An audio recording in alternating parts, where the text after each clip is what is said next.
don't know. All my life has been very different. I don't be since Colombia, since I live in Colombia, I think since I have memory, I don't like to be the same stereotype that every girl is. Sadly, is I know I'm going to say this, but this is like real. Latin culture have a stereotype of girl. Yeah. I lay on the scale, you gotta glow, you gotta glow. She had my attention, she gotta know. I'd like to welcome everyone to another episode of the Let's Get Up podcast. I'm your host Zeke, and in this episode I have Mafe, one half of Creepy Monsta, to speak about starting a business and being an artist. You can find out more about Creepy Monsta by clicking the link in the description below. I'd like to give a content warning for any strong language used in this episode, and hope you have a nice day and enjoy the show. So, welcome to the podcast. Hello, thank you for inviting me. No problem. I'm Thank you for being I'm interested. very honored to be here. This is amazing. Thanks. And so the first question is, what would your origin story be, and how would you represent it?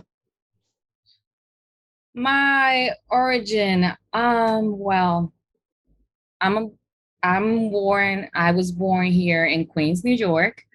But my roots are, my mom is Colombian. So when my parents get separated, I was raised in Colombia. My mom took me to Colombia, and so I'm Latina, Latina represented, Latino gang here, and I came back to New York 9 years ago with something in mind to bring to life all my creations.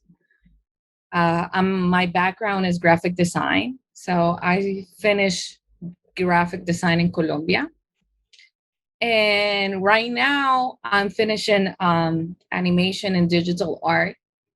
I have associated animation and motion graphics from Borough Manhattan Community College, and now I'm finishing my bachelor's on the City College of New York with digital art. And of course, my goal is get into animation business with all my creations and maybe get into one of those big animation studios. But who knows? Like that is my goal. But also my goal is get into the toy collectors world and like feel that everybody feels identified with my art, like that create that connection with people. Um, so I'm one of those Latinas who came back here. Well, I was born here, but well, I'm Colombian, and so I'm just trying to make it here again and make my name that out there. I have a partner in this business, um, and he's also a graphic designer. He's also Colombian. We've been creating this since 10 years ago. Um, but in Colombia, it was more difficult because he is not as an artist environment that supports artists like United States. Like I feel that United States support more the artist industry than maybe our country. So it's kind of hard to get big there.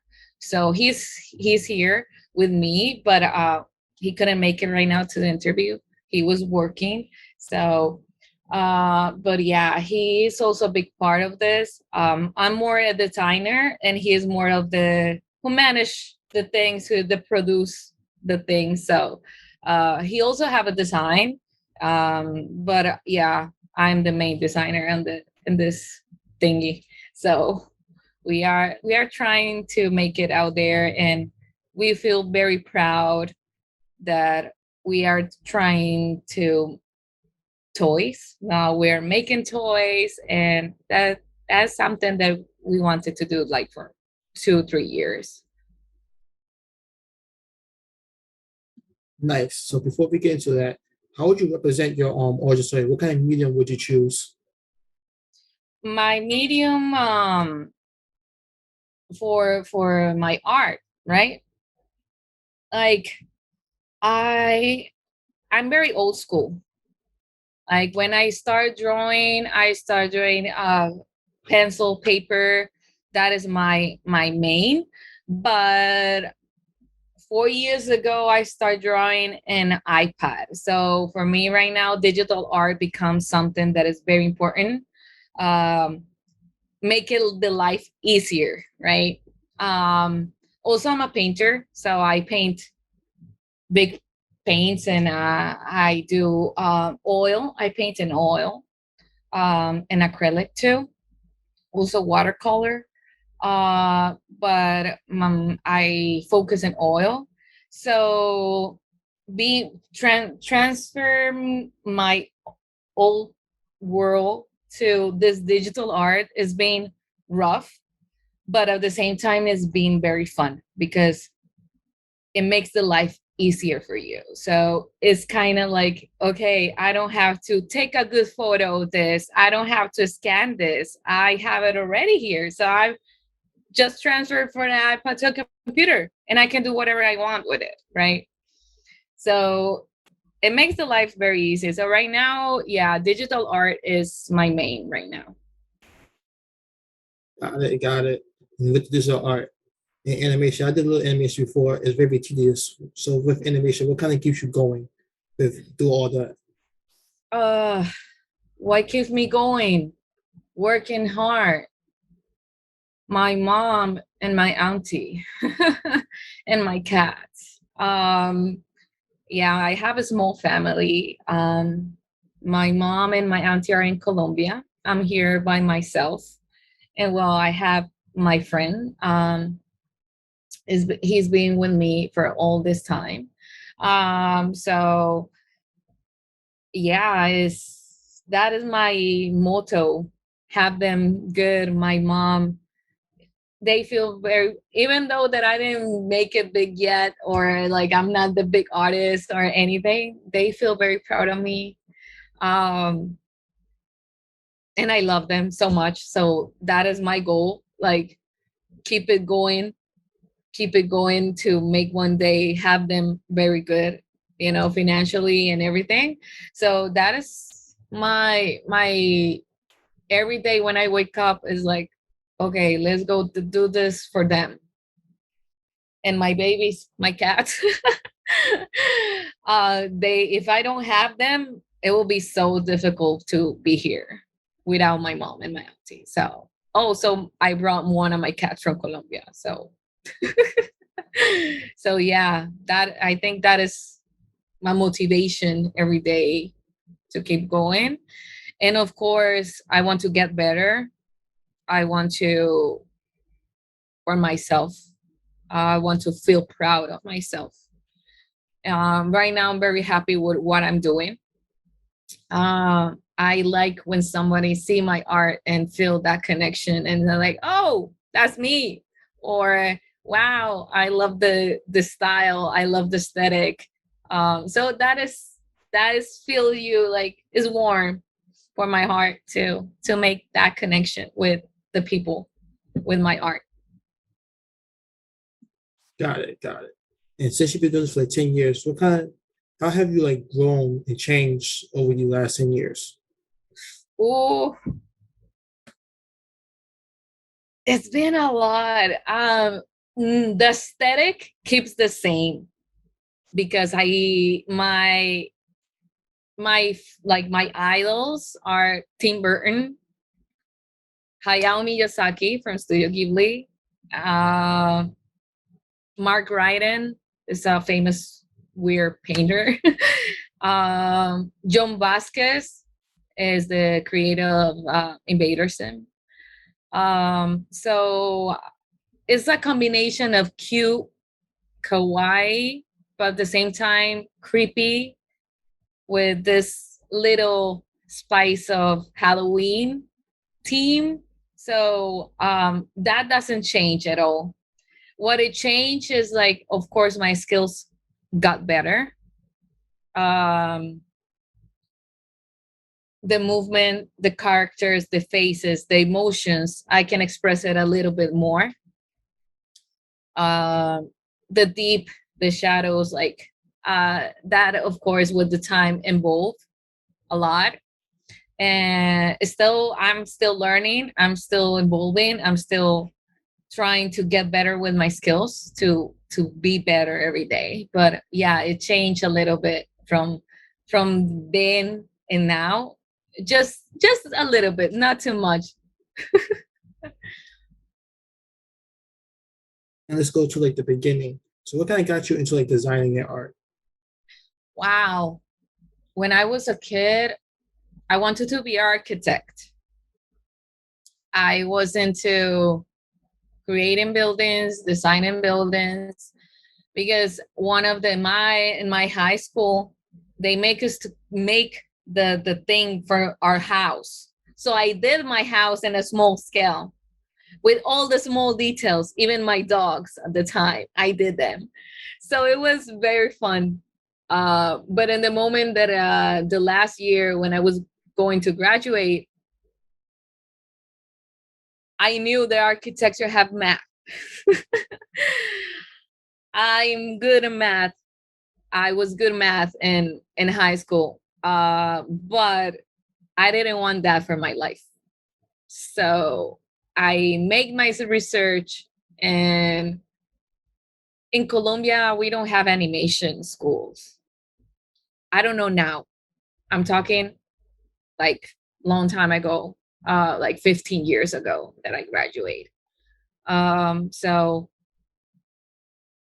it was difficult for animation and everything. So it was the most closer thing that I couldn't find like art. It was graphic design. So I get into graphic design. I fall in love with graphic design. But it's still, I keep going with my drawings, with my characters. Because I want to be a character designer. So I just keep creating all these little monsters or these little girls. And in the back of my heart, I just say like, maybe one day I can study animation. And well, I had the opportunity to come back here. Um, was something that it was not planned. I never thought that I was going back to US, to New York. But it happened. It happened. And I'm very happy here. Um, and I had the opportunity, thanks to my friend, to go back to school. He support me in that moment, and well, I'm getting to school and I start animation, and I cry the first class of animation because I couldn't believe that I was studying animation.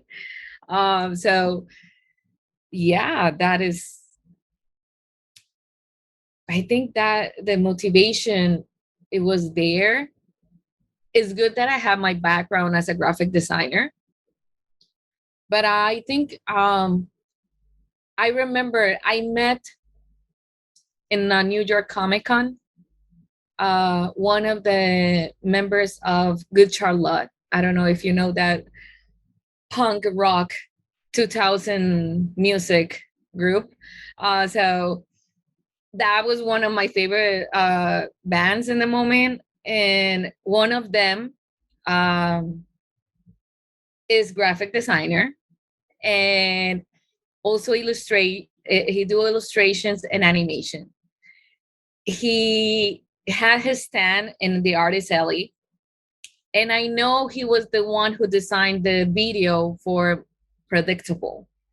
That is my favorite video from them. And that style, that animation, when I was in high school, well, yeah, I was in high school. No, I think I start college there in Colombia. And I fell in love with that. And that video makes me want to study animation.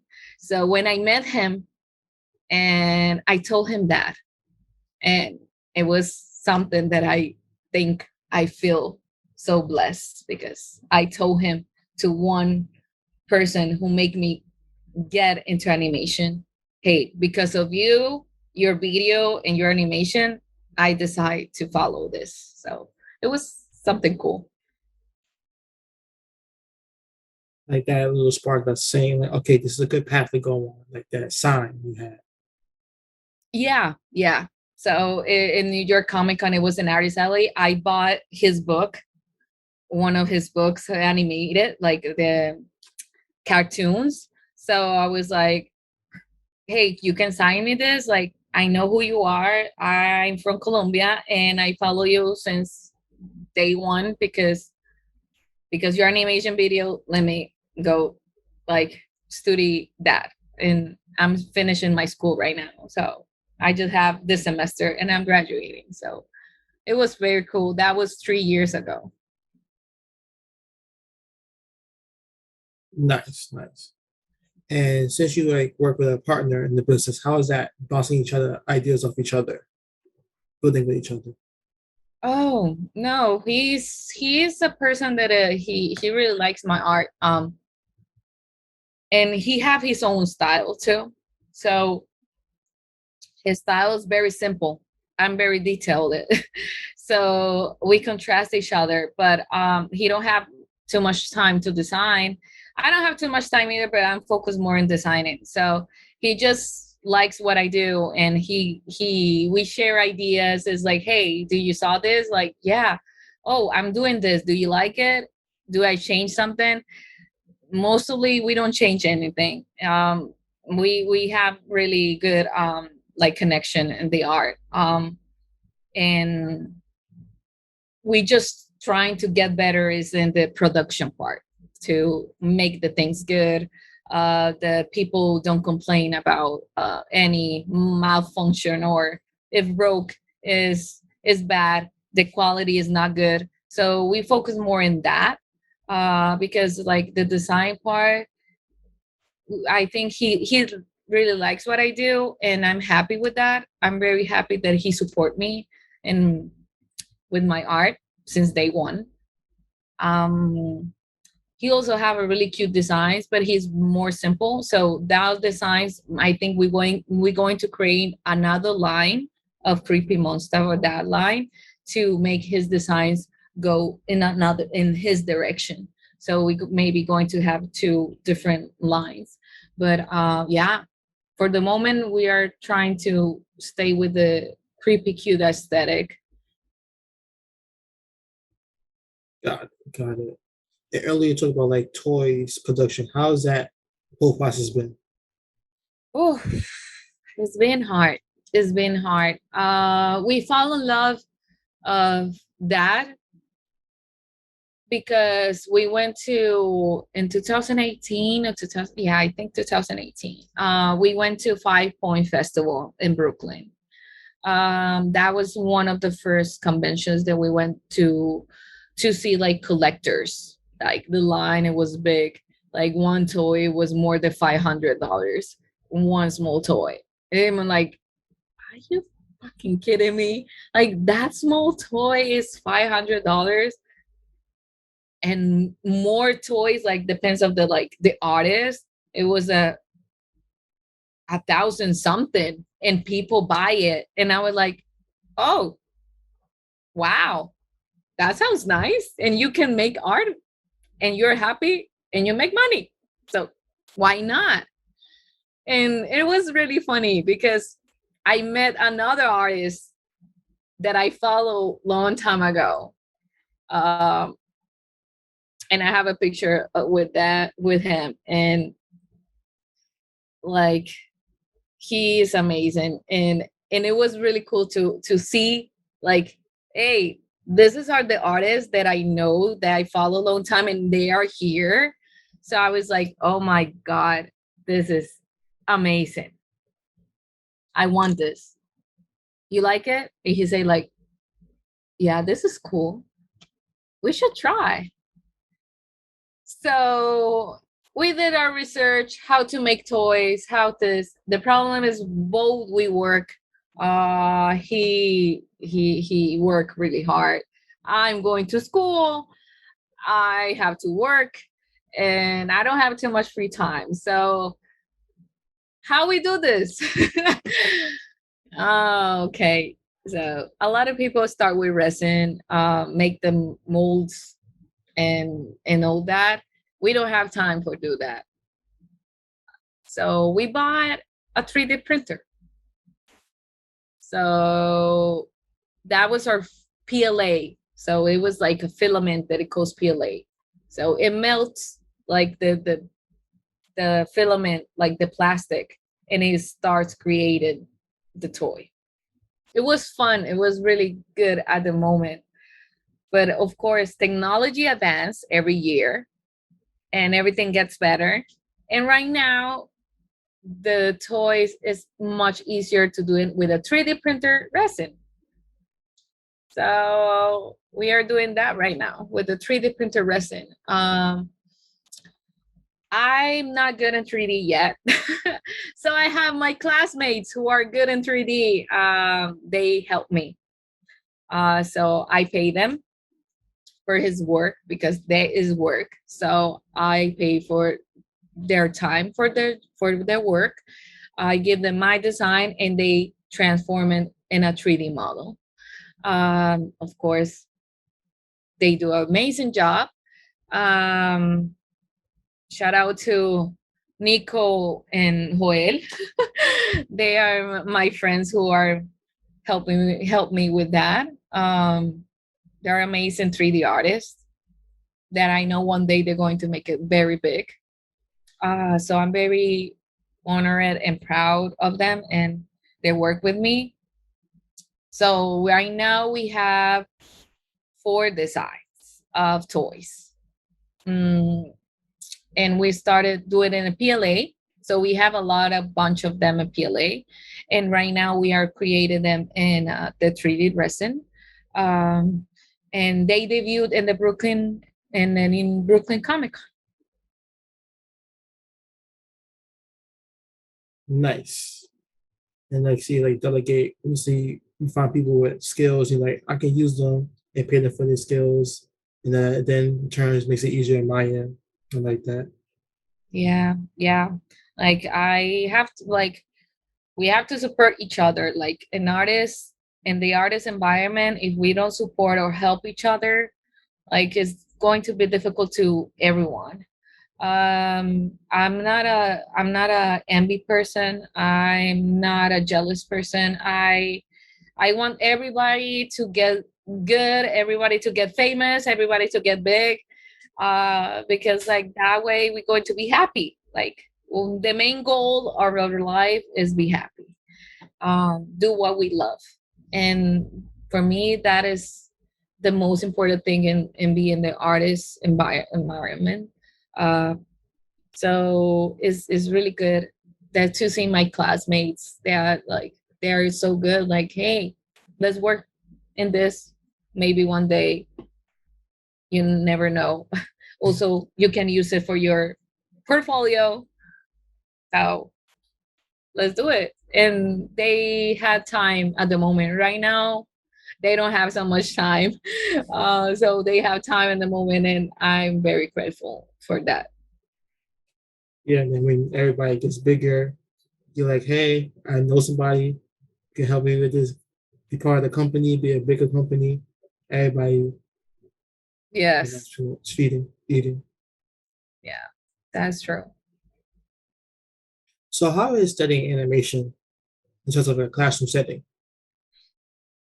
Student animation is like we have a class. We have different classes. We have 3D class and we have 2D. I'm focused more into the animation. Why? Because when I was growing up, when I was a kid, of course, Looney Tunes was one of the main things. So anime also, and all that is 2D. Right now, of course, animation involved a lot. So they mix 2D with 3D and transform all these big animations. Amazing. But like I say, I'm very old school. So Studio Ghibli is one of the studios, animation studios that make me fall in love of anime and this traditional 2D animation. Um, and I don't know. I grew up watching a lot of like the Teenage Mutant Ninja Turtles. I watched Beetlejuice a lot. So one of my favorite it was Beetlejuice. Nickelodeon is big part of my life. Ariel Monsters, Dog.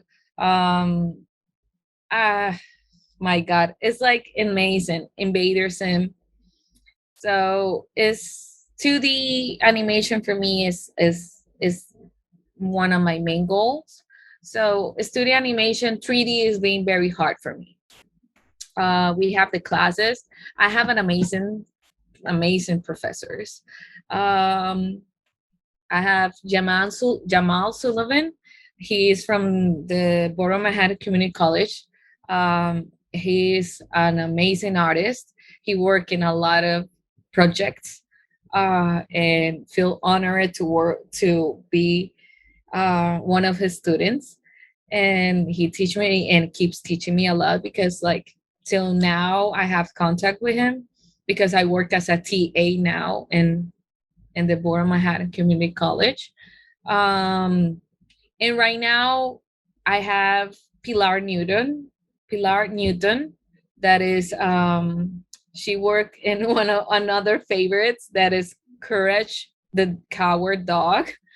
And also she works in Daria, one of the MTV old school animation that I also love. And they are my 2D animation professors, and they make me fall in love each day of this career in this because their passion they can transmit it to the students, and that is one of the things that you say, wow, that is a good professor. That is beautiful how they transmit like that love and that passion for what you do.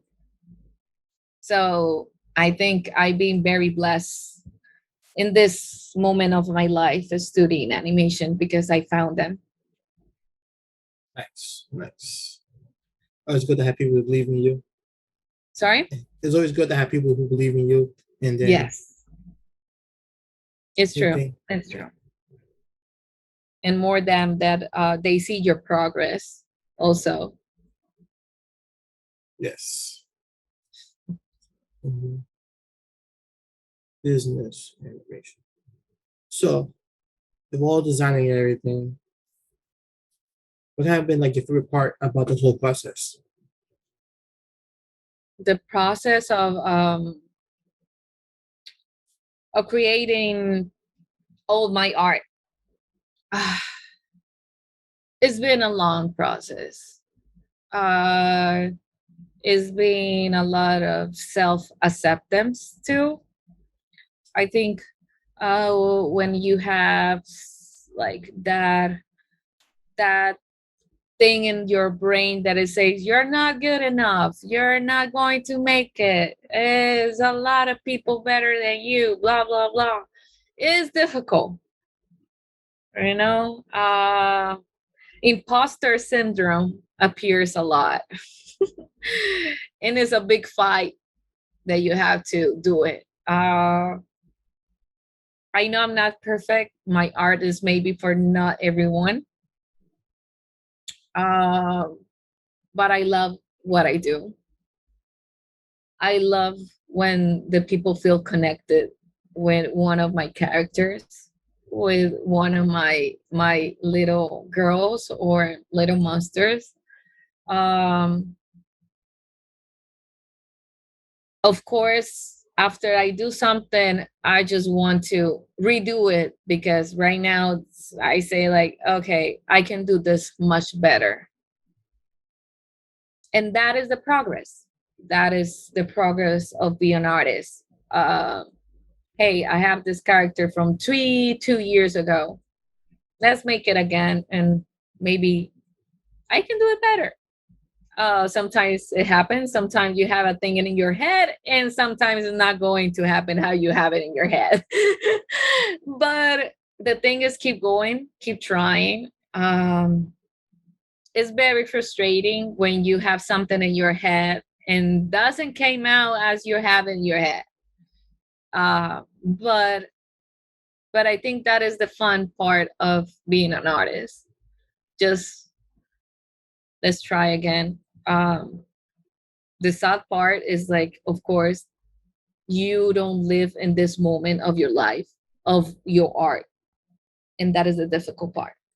So you have to divide your time with a real job to sustain yourself, right? To be able to eat, pay bills, and everything. So maybe a job that you don't like, maybe a job that just is temporary, because we have to think positive, I think, and it have to be temporary because maybe one day I can make it. Maybe one day I can find the job of my dreams. Maybe I can be my own boss. You never know. Like the thing is like we have to keep thinking that one day we're going to make it, even though you make it when you're 80, doesn't matter.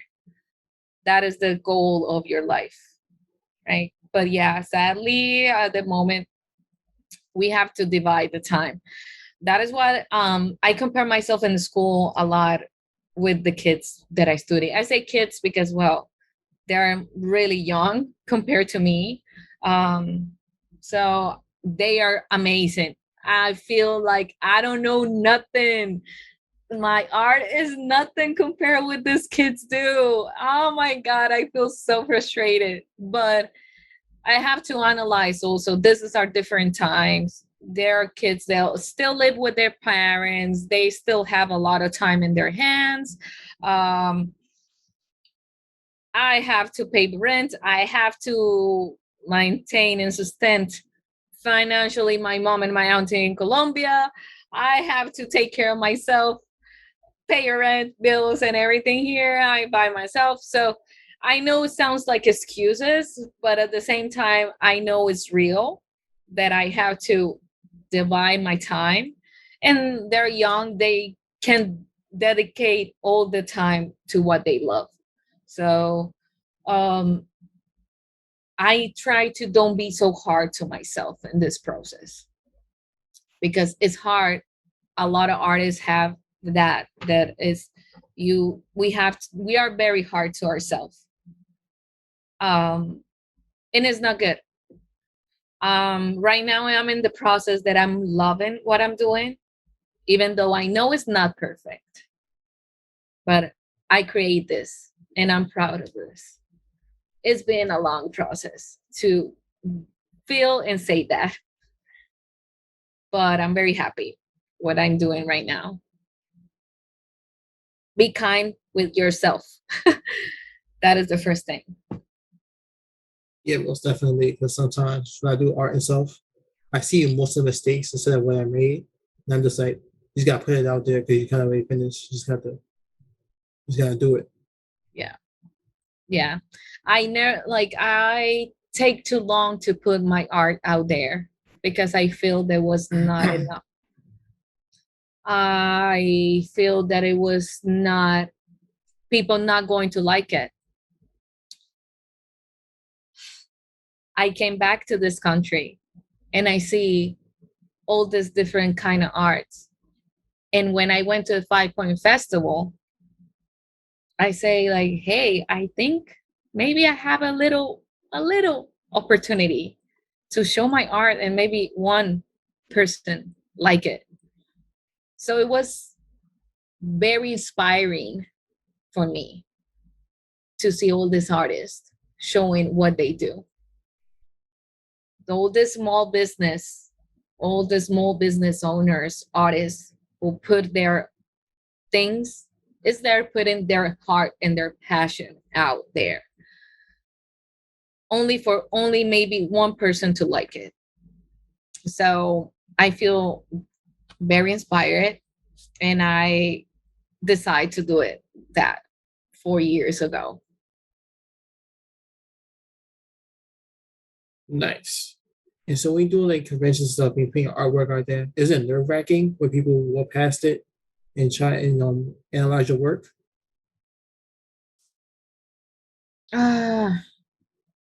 Sometimes people, like right now, I'm okay. I don't have any people that come to me or have bad comments about my art. To be honest, I don't have the first person who told me that for the moment that I'm showing my art. I hear a lot of, oh, that is cool. That is so nice. I like this creepy smile of the girl, or like, oh, I like this character. I have a girl who is in fire with an angry face. She is from a collection that is for K drama feelings. And a lot of people feel identify with that girl. And to be honest, the girl looks like me.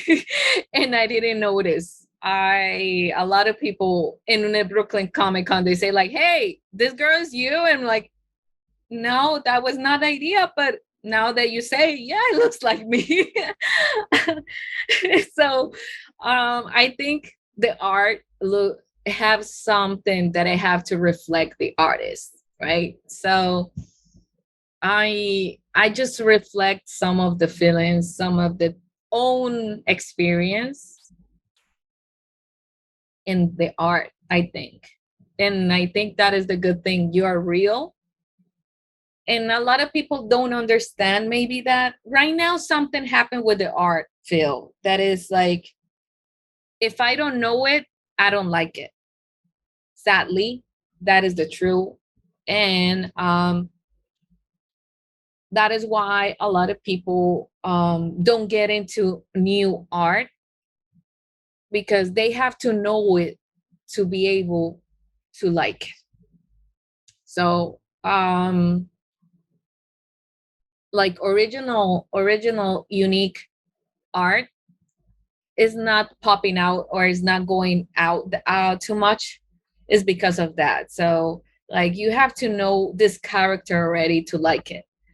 um is That is why for people who do original art like me, um it's a little bit difficult to go out there, because it's a character that you don't know. It's a character that is only came out from my head.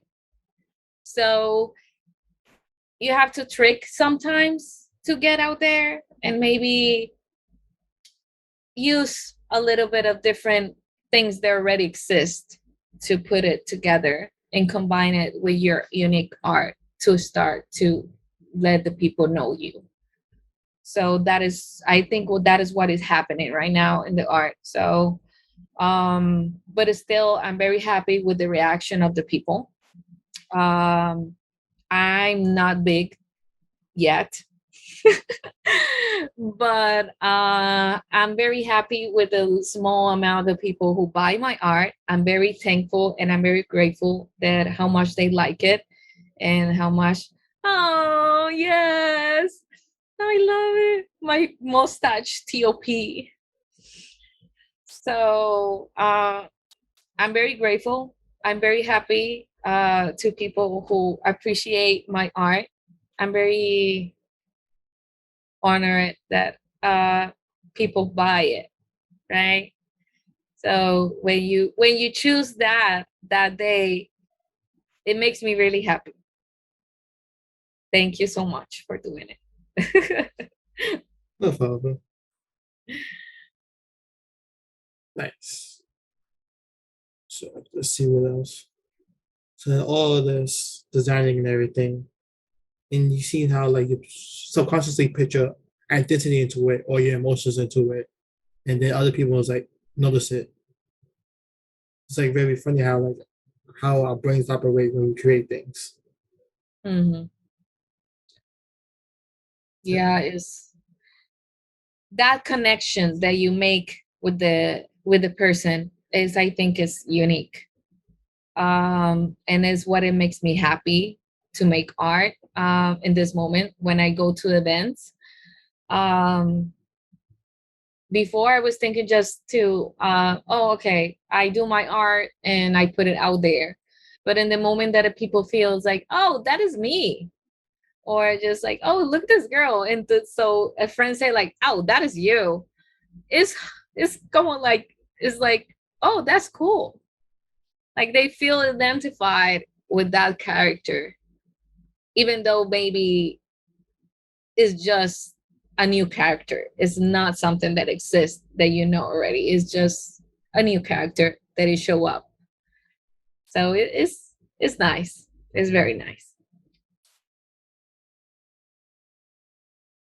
Cool. So what else can I talk about? So yeah, if you like your designs being intricate, how come you feel like you like intricate designs? You lean toward more towards intricate designs. My designs. Say that. Let me say that. Like, why do you lean more towards intricate designs? That's what I'm trying to say. Oh, okay. If that makes more sense. Uh, I don't know. All my life I've been very different. I don't be since Colombia. Since I live in Colombia, I think since I have memory, I don't like to be the same stereotype that every girl is. Sadly, is I know I'm going to say this, but this is like real. Latin culture have a stereotype of girls, right? And it have to be that way because if not, you're not Latina, you're not beautiful enough, or you're not good looking and enough. So all my life I've been the weirdo. So I suffered from bully. I was bullied in a school, and I studied in a Catholic nun school with nuns and only girls. And sadly, that it was not a good experience. Even though my mom and my auntie and my grandma at the time, she was life. She was living with us. They support me. They help me to get through it. Um, I think that makes my personality stronger and love my personality and don't care of enough what they say about what I like. Um, thank God I have that support in my house, right? A lot of people doesn't have it. I had it. My mom, my auntie, and my grandma helped me to keep going and finish school, even though all these girls talk BS about me, um, bully me, not physically because it was not pushing, was not fights. It was mentally. It was like you're fat, you're ugly, you're this, you're that. Um, so I start creating all that fears and all that things in paper. So I transferred this to paper, how I see myself, because sadly that makes your self-esteem so low. They it hurts a big part of your self-love. So you start believing what they say. Um, you're so fat, you're so ugly, your smile is crooked, your teeth are too big, your face is too round, and all this. So I transferred that to drawings. So what I say is like, let me create all this cute little girls because to be honest, I don't draw too much boys. And the boys that I draw, they're monsters. And they learn and the girls are girls mostly hurt. So I draw more girls at the time in that moment. And it was, I think, showing and it was my copy mechanism to survive all that and transfer that too. Because when I graduated from high school, of course, college is also a hard, big part of that. Because the same thing, even though I was with boys now, and of course, in college, you work, yeah, and you have everything together now. But now you say they say like, oh, your appearance is important to like to boys, right? And if you don't look that way, it's going to make a big thing. So I transfer everything to my characters, and I think that maybe is the style that I show up. Also, I have a big influence in Harajuku fashion since I was in school, because my Japanese part. So is kind of mix of everything. So Harajuku have a lot of big culture, and I follow more the Jami Kawaii style. Um, and that style, I try to put it a lot in my art too. All the Harajuku style too. Nice. And then on that note, I guess we go to the last question, which would be, what would you name your origin story? That question is very interesting. I never thought of that, but my name, like, how will name my origin story? Yo, that is so hard. That is a really interesting question because, like, how I say it's been a really hard path. It's been a really hard times. A lot of big and lows, and more lows than highs, and right now is also a difficult time. And I don't know. Well, I think Creepy Monsta, maybe that is why the name of my store.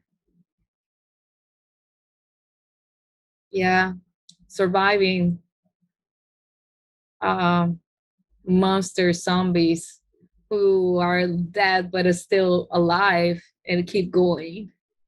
So yeah, I think that will be Creepy Monster. Nice. And do you have any questions for me that you want to ask before we end? Yeah. Why you like that one? Like you went directly to that one. I was like, oh, what it caught your attention of my art. Like I really appreciate that you were my first customer, and my, yeah, and it was really nice that you choose that specific drawing. But then I always like things that are different and out of the ordinary. So I always try to dress like that or try to buy things that most people wouldn't think to buy. And then I was like the mustache, like the colors. Like it's very busy, so they caught my eye. Oh, thank you so much. Thank you.